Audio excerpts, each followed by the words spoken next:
लोकांच्याकडं शाहू महाराजांच्या पुढं उमेदवार कुठला द्यायचा हा आता सध्या उमेदवार नाही आहे. त्यामुळे येणाऱ्या लोकसभेला शाहू महाराजच 100% येणार म्हणजे येणारच. पंतप्रधान म्हणून कोण पाहिजे असं तुम्हाला वाटते?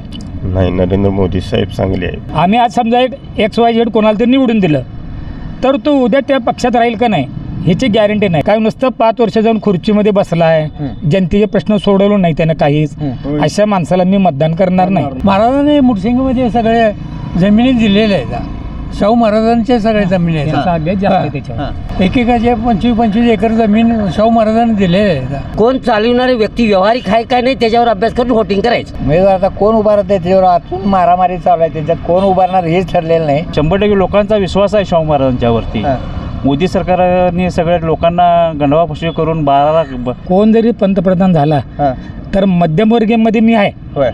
माझ्यासाठी कुठलंही सरकार काही करणार नाही. एक तर मोठ्या माणसाला मिळणार किंवा एकदम जो खाली आहे त्याला मिळणार, मधल्याला हे सरकार मारते. त्यामुळे त्यांच्यामध्ये मला इंटरेस्ट नाही त्या प्रश्न. गॅस आपणाला लागतो, घरगुती गॅस म्हणा, आणखी काय प्रापंचिक गोष्टी असतील त्या स्वस्त व्हाव्यात एवढंच आम्हाला वाटतं. 100 रुपयानं कमी करायचं, 150 रुपयानं वाढवायचं. ज्यांनी जनतेचं काम केलं त्यांच्यासोबत. आणि कोल्हापूर जिल्ह्यामध्ये शाहू महाराजांचे पहिल्यापासून पुण्याई आहे. त्याला लोकसभेला शाहू महाराजच विजय होणार 100%. आई, कणीदार तूप म्हणजे काय ग? कणीदार तूप म्हणजे रवाळ, अगदी घरच्या तुपासारखं. कणीदार गोकुळ तूप. दर्शको नमस्कार, KK न्यूजमध्ये आपल्या सगळ्यांचं मनापासून स्वागत आहे. खरं तर बघायला गेलं तर KK न्यूज चॅनेलच्या माध्यमातून आखाडा लोकसभेचा कौल जनतेचा हा आपला कार्यक्रम सुरू आहे. आणि या माध्यमातून आपण वेगवेगळ्या गावांच्या मध्ये जाऊन, लोकांच्या मध्ये जाऊन, माणसांच्या मध्ये जाऊन काय प्रतिक्रिया आहेत येणाऱ्या लोकसभा निवडणुकीच्या पार्श्वभूमीवरती हे जाणून घेण्याचा प्रयत्न करतोय. खरं तर आपण आता कोल्हापूर जिल्ह्यातील करवीर तालुक्यातील दक्षिण विधानसभा मतदारसंघामध्ये आहे. या विधानसभा मतदारसंघातील गडमुडशिंगी या गावामध्ये आहे. माझ्यासोबत इथं जर का आपण मागं बघितला तर काही लोक सुद्धा आहेत. आपण त्यांच्यासोबत जाऊन आता या संदर्भात चर्चा करणार आहे. नमस्कार, नाव कसं म्हणलं आपलं? माझं संदीप पैंगणकर. राहणार गडमुडशिंगी. आम्ही इथं राहतो या 9 नंबरला उजगावमध्ये राहतो, म्हणजे जवळ म्हणजे बॉर्डरला या बॉर्डरला राहतो मुडशिंगीच्या. बरं, काय वाटते येणारी जी काही लोकसभा निवडणूक आहे त्या निवडणुकीमध्ये आता इकडं शाहू महाराज आहेत, तिकडं संजय मंडलिक आहेत, भाजप विरोधक काँग्रेस अशी ही कोल्हापूर जिल्ह्यातली लढत आहे. या निवडणुकीमध्ये आपण कुणासोबत राहायचं? ज्यांनी जनतेचं काम केलं त्यांच्यासोबत. आता आमच्या भागामध्ये बाबा सर्वसाधारण आता आम्ही जिथं राहतो तिथं जरा आमचा काँग्रेसचा वर्चस्व आहे. त्यामुळे आमच्या भागामध्ये काँग्रेसचं कार्य आहे. त्यामुळे तिथला आमचा कल आहे तो काँग्रेसच्या बाजूने आहे. काँग्रेसच्या बाजूने आहे. काय सांगाल मामा? होय, काँग्रेसच्याच बाजूने. काँग्रेसच्या बाजूने आहे. हो, काय सांगाल, काय अपेक्षा काय हो म्हणजे जे उद्या पंतप्रधान होणार त्यांच्याकडे काय अपेक्षा ठेवायच्या? काय अपेक्षा आपणाला जे शेतकरी माणसाला जे लागतंय, समजा गॅस आपणाला लागतो, घरगुती गॅस म्हणा, आणखी काय प्रापंचिक गोष्टी असतील त्या स्वस्त व्हाव्यात एवढंच आम्हाला वाटतं. बाकी काय आता आहे ती परिस्थिती कशी आहे? आता आहे ती परिस्थिती. आता गॅस कमी केलाय जरा 100 रुपयाने आहे. बरं, कमी केला 200 रुपयाने 150 रुपयाने वाढवायच्या. काय म्हणला? 100 रुपयाने कमी करायचं, 150 रुपयाने वाढवायचं. होय, ह्याच्यावर पलीकडे काय आहे? बोला की. लाईट बिल वाढून येतात, ते जरा कमी व्हावं काय. आणि सर्वसाधारण शेतकरी माणसांना खतं म्हणा, ही म्हणा, स्वस्त व्हावं. पंतप्रधान म्हणून कोण पाहिजे असं तुम्हाला वाटते? नाही, नरेंद्र मोदी साहेब चांगले आहेत. चांगले आहेत, 1 नंबर. का? भरपूर तसं त्याने हे केलेलं आहे, म्हणजे कामं केली ती. त्यामुळं हो, तुम्हाला काय वाटतं? मला एवढं माहीत आहे बघा, कोण जरी पंतप्रधान झाला तर मध्यमवर्गीयमध्ये मी आहे. माझ्यासाठी कुठलंही सरकार काही करणार नाही. एक तर मोठ्या माणसाला मिळणार किंवा एकदम जो खाली आहे त्याला मिळणार, मधल्याला हे सरकार मारते. त्यामुळे त्यांच्यामध्ये मला इंटरेस्ट नाही त्या प्रश्न. त्यामुळे कोण जरी झाला तर आम्ही सर्वसामान्य माणसाला तो मारणारच, एवढं नक्की, असं मला वाटतंय. त्यामुळे कोण हवं याचं उत्तर मी काय तुम्हाला देणार. विकासासाठी काय करायला पाहिजे? आता आपला कोल्हापूर जिल्हा आहे, वेगवेगळे प्रश्न आहेत, लोकांच्या समस्या आहेत. तर त्याच्यासाठी काय आपण म्हणजे निवडून देताना आता आपण प्रत्येक वेळेला निवडून देतोय आणि कुठे ना कुठे ते भ्रमनिराश झाल्यासारखा होतोय किंवा काहीतरी अपेक्षा ज्या आपल्या आहेत त्या पूर्ण होत नाहीत. रोजगाराच्या समस्या आहेत भरपूर इथं कोल्हापूर जिल्ह्याच्या दृष्टिकोनातून समस्या भरपूर आहे. मग या समस्येचं निराकरण करण्यासाठी वरती केंद्रात सत्ता म्हणा किंवा राज्यात सत्ता म्हणा ही कुणाची असावी ह्या पार्श्वभूमीवरती आम्ही ग्राउंडला जाऊन लोकांच्या सोबत बोलतोय चर्चा करतोय कारण लोकांचे काय मत आहेत हे सुद्धा आजमावून घ्यायचं हे ऐकून घेतोय. सर्वसामान्य माणसांचे प्रश्न सोडवणारा सुशिक्षित असावा तो दल बदलून असावा.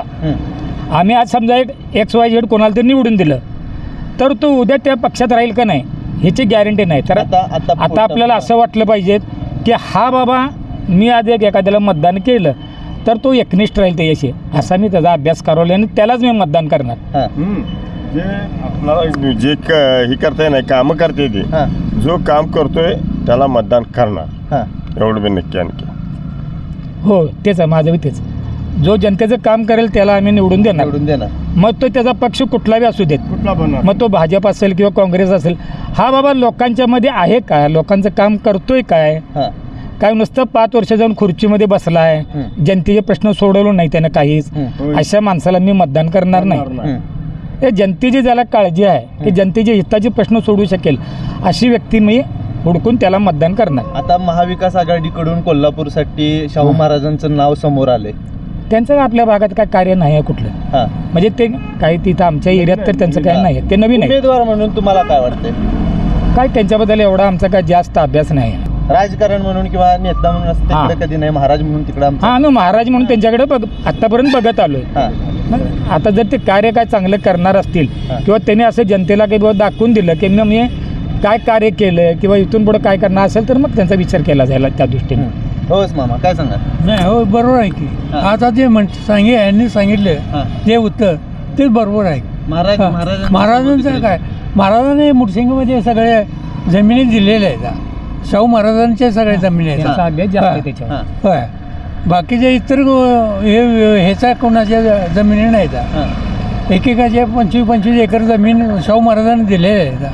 आता ही राहतेली जमीन ही 75 एकर जमीन आहे. शाहू महाराजांनी दिलेली आहे ना.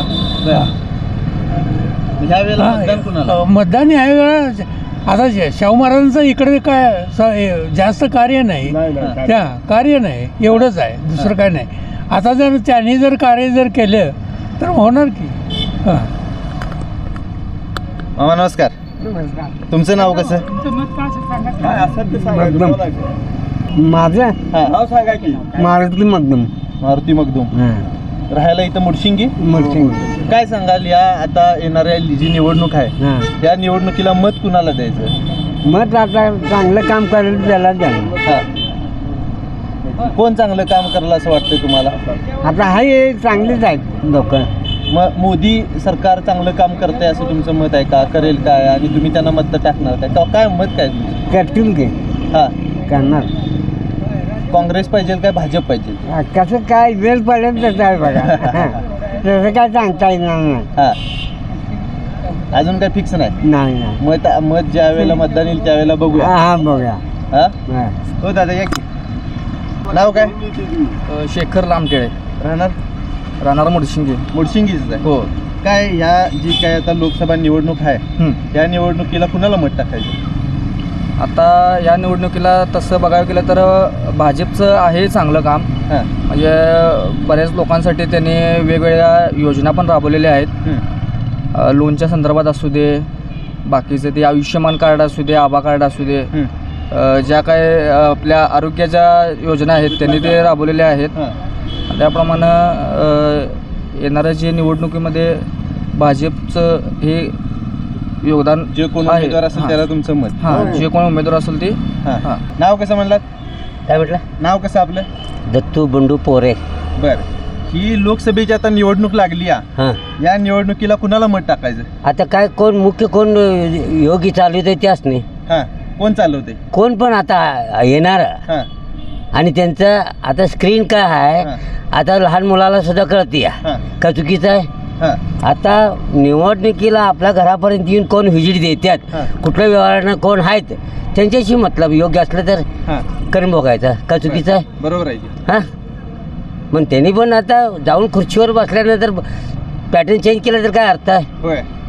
म्हणजे एक सत्य घटना सांगतो. आता तसं व्हायला लागले. नाही आपण बोलत नाही, त्यांचं त्यांनी समजून घ्यायला पाहिजे ना. अहो त्यांनी चांगलं केलं असतं तर आमच्यापर्यंत यायचं का देणं घेणं नाही का चुकीचं आहे? आता प्रत्येक राज्यात काय चाललंय त्यांनी योग्य केलं असतं तर पाया पडायला हे पब्लिककडे यायचं काय देणं घेणं नाही का चुकीचं आहे? त्यांनी समजून घ्यायला पाहिजे. आता ही जी निवडणूक लागली हो बोला की. मग कुणाला मत टाकायचं आपण? आता न्यूजला काय आहे, कुणावर विश्वास ठेवून पण जायचं नाही, माझं मत का चुकीचं आहे? बरोबर आहे की. कोण चालवणारे व्यक्ती व्यवहारिक आहे काय नाही त्याच्यावर अभ्यास करून व्होटिंग करायचं. अभ्यास करणार हा करायलाच पाहिजे ना. काही पॉवर एक आहे का चुकीचं आहे? बरोबर. देशाचं आहे ते, आणि तुम्ही आला तेव्हा आला हे देणं घेणं नाही का. व्होटिंग खरेदी करणार कोणाचं ताकद नाही. काय आहे काय योग्य आहे का नाही? हां म्हणून तुम्हाला चर्चा केली. बर. हो नमस्कार. नमस्कार. काय नाव? अशोक ईश्वरा चौगले. राहणार उसगाव. होय. काय वाटतंय या लोकसभा निवडणुकीमध्ये कुणाला मतं टाकायची? मत आता उमेदवार कोण ठरणार त्याच्यावर अवलंबून राहणार नाही. कोण उमेदवार असणार त्यावर ठरणार कुणाला मत द्यायचं ते. पक्ष म्हणून जर का बघायला गेलो तर पक्ष म्हटलं तर भाजपला द्यायचं जमतं म्हणणं. हां. आणि उमेदवार जर का बघायला गेलं तर उमेदवार आता कोण उभारत आहे त्याच्यावर आतून मारामारी चालू आहे. त्यांच्यात कोण उभारणार हेच ठरलेलं नाही. त्याच्यानंतर भाजप जे असेल त्यांना मत द्यायचं ठरले. का बरं? काय आमचा बराचसा विकास केला त्यांनी. काय केले? काय सगळेच आता सर्व्हिसला पेन्शन वाढ झाली, सगळे झाले, बाकीच्या सवलती मिळाल्यात आम्हाला, बाकी झालं दुसरं काय नाही. म्हणून भाजपचा जो कोण उमेदवार असेल म्हणजे महायुतीचा जो उमेदवार असेल त्याला मतदान करायचं. येणारी जी लोकसभेची निवडणूक आहे या निवडणुकीमध्ये महायुती की महाविकास आघाडी कुणा बाजूनं? महाविकास आघाडी येणार. का बरं? म्हणजे या महागाईला लोक कंटाळलेले आहेत. कारण की गॅसचा दर 400 रुपयेचा 1200 रुपयेपर्यंत गेलेला आहे. पेट्रोल डिझेलचे दर वाढलेले आहेत. कडधान्याचे दर आता 30 70-80 रुपयाचे 100-150 रुपये दर झालेले आहेत. ह्याच्यामुळं महाविकास आघाडी येणार असं वाटतं. हो. अहो एवढं आता देशात एवढं बदल व्हायला लागले आहेत, सगळ्या गोष्टी बदलायला लागल्या आहेत, एवढा विकास व्हायला लागला आहे. मग नाही हे सगळं खोटं आहे. त्यामुळं महाविकास आघाडीच येणार. आणि कोल्हापूर जिल्ह्यामध्ये शाहू महाराजांचे पहिल्यापासून पुण्याई आहे. कोल्हापूर शाहू महाराजांच्या काळामध्ये धरणचं काम झालं. शाहू महाराजांचं नाव आहे. त्यामुळं येत्याला लोकसभेला शाहू महाराजच विजय होणार 100%. कसं काय? 100% लोकांचा विश्वास आहे शाहू महाराजांच्यावरती. मोदी सरकारने सगळ्या लोकांना गंडवाफसवी करून 12 लाख 15 लाख देतो, 25 लाख देतो. बेरोजगारी तर प्रचंड वाढलेली आहे. लोकांना रोजगार देतो, रोजगार मिळालेले नाहीत. आम्ही सुद्धा तसंच आहे, बेरोजगारीच आहेत बऱ्यापैकी लोक सगळी. त्यामुळं महायुतीचं सरकार येणार. सरकारकडून काय अपेक्षा आहे तुमच्या? सरकारकडून म्हणण्यापेक्षा लोकांना जनतेला आता कळालेच जनतेला काय पाहिजे नाही किंवा काय नाही काय. हे आता येत्या लोकसभेमध्ये जनता त्यांना धडा शिकवलंच काय असेल ते. काँग्रेस सरकारला 70 वर्ष लागलं 400 रुपये सिलेंडर करायला, आणि आता 10 वर्षामध्ये 400 रुपयाचा सिलेंडर 1200-1250 रुपयापर्यंत सिलेंडर गेला. हा कुठला विकास? हे सगळं झूट बातमी आहे सगळं. त्यामुळे येणाऱ्या लोकसभेला महायुतीचं सरकार येणार म्हणजे येणार 101% येणार. एवढे सगळे नेते एकीकडे आहेत. एवढे सगळे जरी नेते जरी सगळी एकीकडे जरी असली तर आपले कोल्हापूरला वारसा असणारे शाहू महाराज, ज्यावेळी शाहू महाराजांचं तिकीट फायनल झालं की आता लोकांच्याकडं शाहू महाराजांच्या पुढं उमेदवार कुठला द्यायचा हा आता सध्या उमेदवार नाही आहे. त्यामुळे येणाऱ्या लोकसभेला शाहू महाराजच 100% येणार म्हणजे येणारच. तुम्हाला काय वाटतंय लोकसभेला कोण येईल निवडून? शाहू महाराज. का हो? का कसं काय त्यांचं काय शाहू महाराजांनाच का?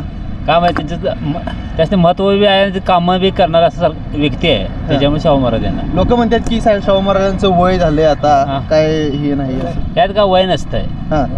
वयाची का मग अटी नसतात, त्याच्यामुळे वय चालतंय किती बी वय. हो, लोक म्हणतात शाहू महाराजांचं वय झालंय आता असं तसं. वयाचा काय संबंध नसते काय नाही. म्हणजे मोदींचं सुद्धा वय झालेलंच आहे आता, कुणाचं वय झालेलं नाही.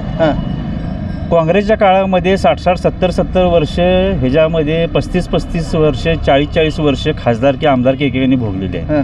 याचा वयाचा काही संबंध नसते. शाहू महाराजांचं नाव ज्यावेळी फायनल झालं मग असं म्हणजे लोकांमध्ये चर्चा रंगायला चालू झाली, त्यावेळी त्यांच्या पुढं उमेदवार कोण द्यायचा की हे सुद्धा त्यांना आता उमेदवार सुद्धा त्यांना सापडायला तयार नाही आता. त्यामुळे शाहू महाराजांच्या पुढे कोण उमेदवार देतील, जो उमेदवार देईल त्याचा बकरा होण्याचा 100% चान्स आहे. खरं तर बघायला गेलं तर गडमुडशिंगी हे गाव कोल्हापूर दक्षिण विधानसभा मतदारसंघामधलं, आणि या गावामध्ये आत्ता बघितलं तर आपण संमिश्र प्रतिक्रिया आहेत.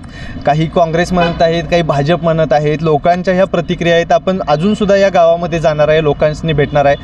तर KK न्यूज चॅनेलच्या माध्यमातून आपण विविध गावांच्यामध्ये जाऊन, लोकांच्यामध्ये मिसळून, लोकांच्यासोबत बसून रिपोर्ट घेतो आहे. लोकांची मतं काय आहे ती जाणून घेतो आहे आणि ही आपल्यापर्यंत जशी आहेत तशी मतं लोकांच्यापर्यंत पोहोचवतो आहे. खरं तर अनेक लोक कमेंट करत असतात की हे फक्त काँग्रेसचं सुरू आहे, हे फक्त भारतीय जनता पार्टीचं किंवा BJPचं सुरू आहे.